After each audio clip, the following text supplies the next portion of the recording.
Salve, salve, galerinha do bem! E aí, como que você está? Sejam todas bem-vindas e todos bem-vindos. Eu sou o seu economista Marcelo Martinovic e é uma alegria muito grande estarmos aqui com você. Já somos, quem diria, hein, galera? Já somos em 440 tripulantes da nave. E como eu gosto de começar nossos vídeos, só posso começar te agradecendo por toda a sua audiência, de estar com a gente aqui falando sobre economia, falando de finanças, e isso não tem preço. Então, muito obrigado. E veja, 20 de março, né, de 2023, praticamente o primeiro trimestre já se foi.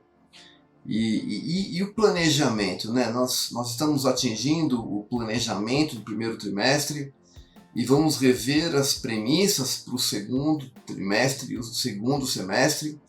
E quais são os riscos que existem nesse processo? Nós já falamos um tempo atrás, num outro vídeo, sobre riscos, mas foi um risco mais corporativo. E hoje a gente vai falar de um risco um pouco mais amplo. Nós iremos falar no vídeo de hoje do famoso, né, do preocupante, o tal do risco Brasil. O que seria esse tal de risco Brasil? Muito bem, muito bem. Afinal, que risco é esse, pessoal? Que risco é esse? A gente fica se perguntando, porque esse tipo de informação aparece de vez em quando no noticiário. O risco país aumentou, o risco país diminuiu, os investidores estão preocupados, o governo teve que aumentar a taxa básica de juros porque houve um incremento desse risco. Então, afinal de contas, que risco é esse, né, que o pessoal fala de vez em quando, tal do grau de investimento? O que é isso?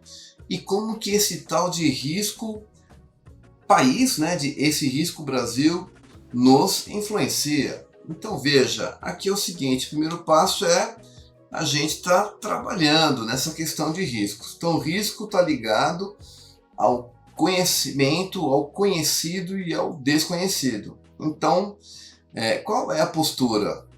Eu sei que não é fácil, mas a postura é sempre buscando conhecer mais e melhor, né? Então, com todas as condições do universo digital, universo virtual, e agora com esse novo aliado aí, o tal do Chat GPT, mais um auxílio nas nossas sondagens rumo ao desconhecido digital.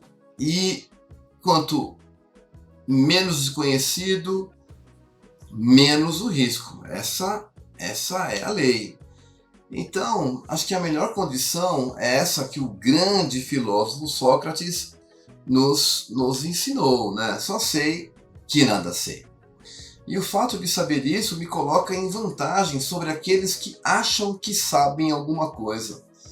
Então, lembrando também, né, do saudoso Gonzaguinha, que numa das pérolas do cancioneiro popular, Gonzaguinha escreveu de ter a certeza de ser um eterno aprendiz. E essa me parece que é a única condição que a gente tem nessa construção do conhecimento e, naturalmente, gestão dos riscos. Se a gente fosse pensar nesses elementos, veja quais são os elementos construtivos, e isso nos faz evoluir no que tange as etapas, né, rumo aí à excelência. No seguinte, então, primeiro momento, né, gestão de riscos, nós temos o dado. Aí, o dado, quando conectados entre eles, nós temos a informação. Essa informação pode ser datada ou ela pode valer para mais tempo e para mais empresas. Se isso acontecer, essa informação vira um conhecimento. E esse conhecimento pode durar por 10, 20, 30 gerações. Melhor, 30 gerações não. Desculpa aí. 30 anos, né? 30, 20, 30 anos. E se isso acontecer, esse conhecimento vira sabedoria, não é? E se essa sabedoria, aí sim, dura 1, 2, 3 ou 4 gerações, 5 gerações, é quando a gente começa a fazer coisas e não sabe por quê. A sabedoria vira o tal do inconsciente coletivo. E o inconsciente coletivo é quando você faz coisas no famoso automático. Por quê? Porque você lembrou de alguém, né? Você viu alguma coisa e essa memória ela vai se transpassando pela sociedade. Boa, porém muito perigosa. Então, na gestão de riscos e principalmente observando aí, não um risco pequeno, mas um risco mais parrudo, não é? Nós temos essas preocupações. Então, o que nós temos aqui? Nós temos uma parte do risco que a gente consegue ver, né? É o famoso risco explícito. Mas aquilo que a gente vê é pouco, é muito pouco. A parte mais importante, a parte mais parruda, nós não vemos. Nós sabemos que existe, é o tal do lado tácito, né? Ou também lado implícito. Então, é muito importante compreender que na gestão de risco, a pequena parte a gente vê ou pensa que vê. E a grande parte nós não temos pelo menos um acesso consciente. E me parece que a gestão do risco trabalha esses elementos. E a coisa evolui. Então, risco, lembrando que é uma coisa que a gente já falou num dos vídeos anteriores, risco é a combinação entre a probabilidade, entre a chance, entre a frequência de que um determinado evento ocorra. Então ele pode ocorrer todo dia, todo mês, né? Uma vez por mês, durante 12 meses. Então essa frequência, essa chance, essa probabilidade versus o dano, o impacto. E aí lembrando, né, desses vídeos anteriores, os 4 bichos que nós trabalhamos aqui, nós temos o risco ratinho, nós temos o risco formiga, o risco ratinho, o risco leão, o risco onça e finalmente o risco elefante. Então, é bem importante primeiro essa conceituação de risco. E aí, veja, quando eu penso em risco país ou penso em risco Brasil, é tudo isso, né? Mas de um ponto de vista internacional. Também nacional, claro, mas o principal são os olhares que os investidores, os futuros investidores têm sobre a nossa economia.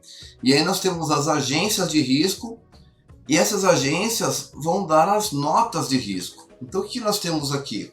Nós temos essas agências mais conhecidas, a Moody's, a Fitch, a Standard & Poor's, que trabalham o quê? Essa medição por letra. Então nós temos o AAA, que significa um risco menos que zero, né? Então seriam 3 zeros juntos, ou seja, um risco muito pequeno do investidor. O investidor pode investir nesse país e pode receber os juros menor também, porque o risco determina o prêmio. Então quanto maior o risco, maior o prêmio. Quanto menor o risco, menor o prêmio. Haja vista como as companhias seguradoras precificam o seu produto. Quanto maior o risco de sinistro, ou seja, maior o risco daquele evento ocorrer, maior vai ser o prêmio que a seguradora vai tá cobrando aí do segurado. E não só isso, mas também as franquias, né, no caso da ocorrência de sinistro, nos produtos que tem franquia, porque nem todos têm. Então isso é importantíssimo entender. Então, aos olhos do investidor, essas agências são contratadas para tecerem ponderações, desenvolverem laudos sobre os riscos que um país tem, uma empresa tem. E aí, se a gente for identificar as últimas pontuações, as últimas avaliações, o que nós temos aqui? Nós temos tanto a Fitch, não é? que nos deu um risco BB-, um risco de estabilidade. Como a Standard Poor's também uma estabilidade, como a Moody's também uma estabilidade. Então isso é bem importante, esses dados estão disponíveis no nosso Tesouro Nacional. Então, um olhar sob a visão internacional dessas agências. Mas tem uma outra, um outro olhar que são sobre pontos e tendo vai como risco zero, né, o tesouro americano. E aí, quem mede isso é uma outra agência, um banco muito conhecido, que é o JP Morgan. E o IPEA, que é o Instituto, né, brasileiro que acompanha a economia, o IPEA, ele acompanha a evolução desse risco Brasil desenvolvido pelo JP Morgan, e aqui não é em nota, aqui em pontos base. Então, esses pontos, veja, a grosso modo, seriam vezes. Significa dizer que se eu considerar o Tesouro Americano como risco zero, então eu tenho 100 pontos base, ou seja, 100 vezes a chance de dar um calote na dívida em relação ao Tesouro Americano. 200 pontos, 200 vezes. Lembre-se que o Brasil já ofereceu riscos de 2.000 pontos, 3.000 pontos em épocas passadas. E hoje nós temos um risco que nós passamos aqui esse período, né? Ainda o rescaldo da pandemia, também temos a influência da guerra da Rússia-Ucrânia e a eleição presidencial aqui, e na média geral a gente percebe aqui um determinado canal aqui de estabilização, um canal de baixa. Então o IPEA ele gera esse gráfico e também acompanha a pontuação de longa data. Então o nosso vídeo de hoje tinha essa vocação de trabalhar um pouco os elementos de risco, em destaque o risco Brasil e como que isso influencia a economia. Então, quando os investidores eles estão inseguros em relação aos títulos brasileiros, eles ou vendem os títulos ou eles vão fazer uma exigência de um prêmio maior. E como que isso é demonstrado? Através desse nível de risco, do nível de risco e das notas que nós colocamos aqui, né, das agências de risco internacional. E isso influencia tudo, né? Porque isso pode pressionar a bolsa de valores, a bolsa pode perder capital estrangeiro como réplica a essa desconfiança. E isso pode gerar lá nas linhas mais extremas um descontrole completo, né, da economia, e sai de uma perspectiva internacional e pode atingir uma perspectiva brasileira, e isso pode chegar à economia popular, e isso pode provocar uma ida aos bancos, enfim. Então o governo observa esse comportamento e precisa zelar pelo poder de compra da moeda, acompanhar essa taxa de risco, né? E como nós, compradores de poupança externa, precisamos avaliar isso para poder entender quais são os sinais que o mercado mostra e ver também se não tem nenhum excesso, né? Porque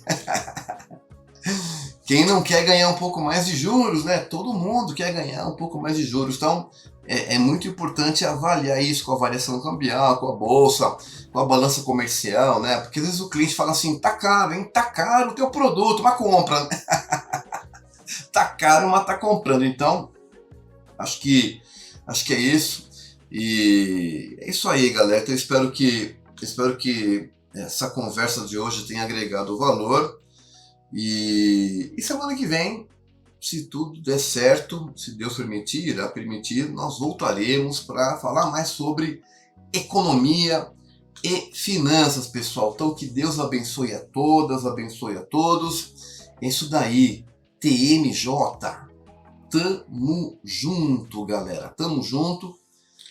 E é isso daí. Então, fiquem bem e A gente se vê. Valeu! Abraços!